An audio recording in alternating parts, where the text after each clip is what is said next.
How's it going, guys? Welcome again to my financial journey channel with Coffee, where we talk all about stocks, personal finance, and how to grow your wealth. Well, guys, it's been a crazy past 1 week, both in terms of my channel personally and also the stock market in general, both Malaysia's stock market and the US stock market. Well, let's go over what had happened. Well, guys, ever since I posted my 1 year review of my take on StashAway, that video has been blowing up. And guys, take a look at it if you're interested.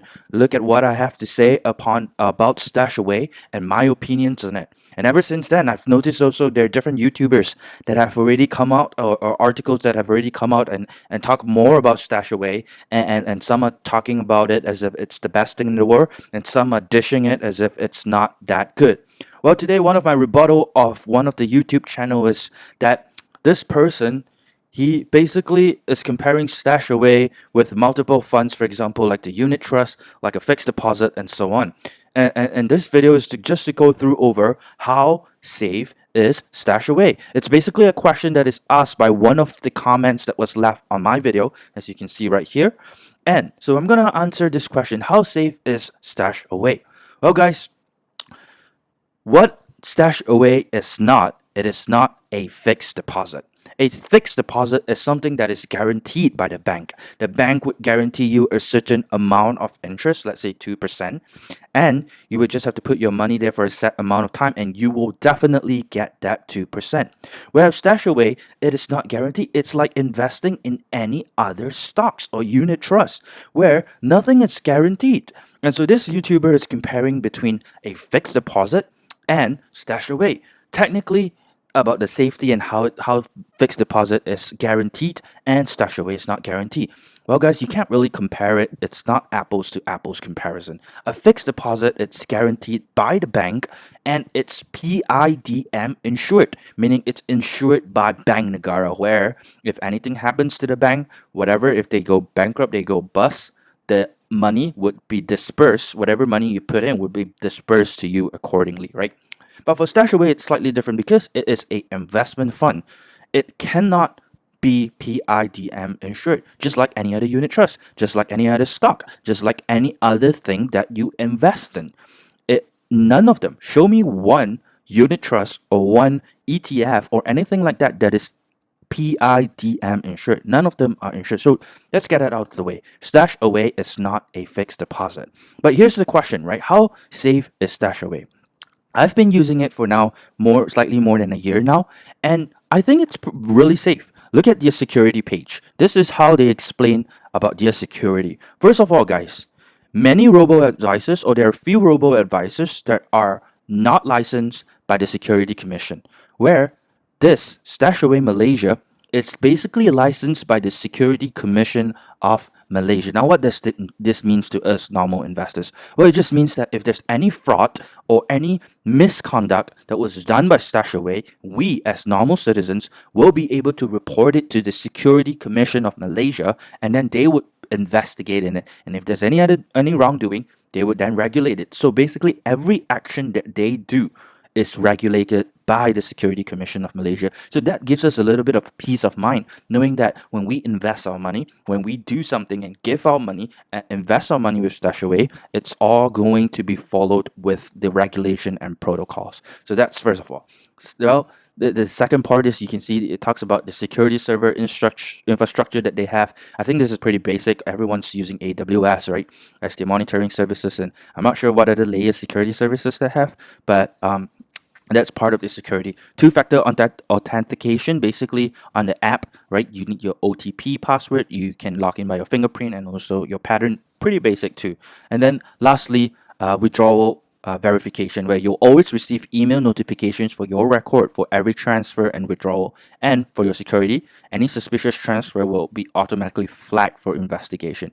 Meaning when you withdraw your money, let's say, for example, if you put your money into StashAway from Bank A, and now you want to withdraw your money into Bank B, if the sum is huge enough, they would possibly ask you for more verification, right? So that's StashAway's job, and I would think that this is part of the regulation by the Security Commission of Malaysia.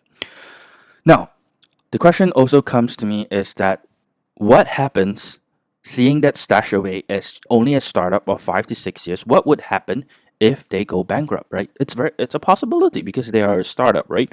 Although they're heavily funded by really reputable investors, but they're still a startup. They might fail. I'm working for a startup right now, and I know how hard it is to gain more investment when your company is constantly burning money, right?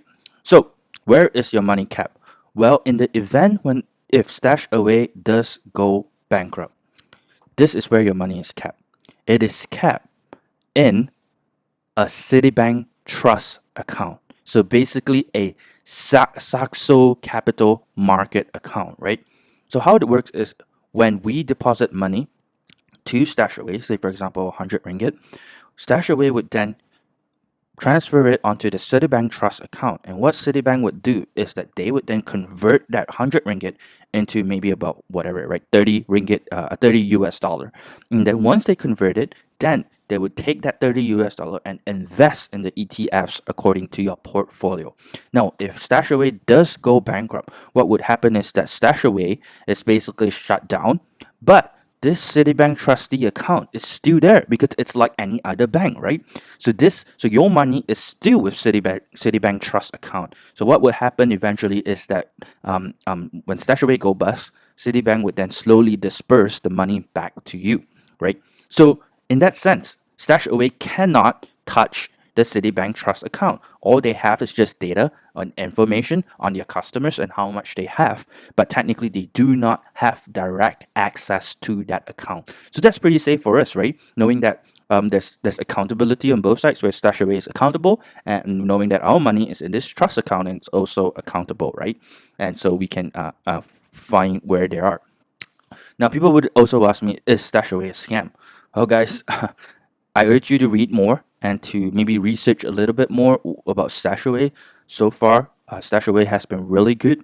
You see, they would pride themselves as experienced, well funded, and dedicated, right? And you can read behind more about their team and who they are, who the CEO is, CFO, Malaysia's country manager, and what experience he has, and so on, right? Now, this is also StashAway's portfolio. With us, you can invest for whatever you want. You can invest for your retirement. You can just invest generally, just putting in your money just right in, for a general purpose.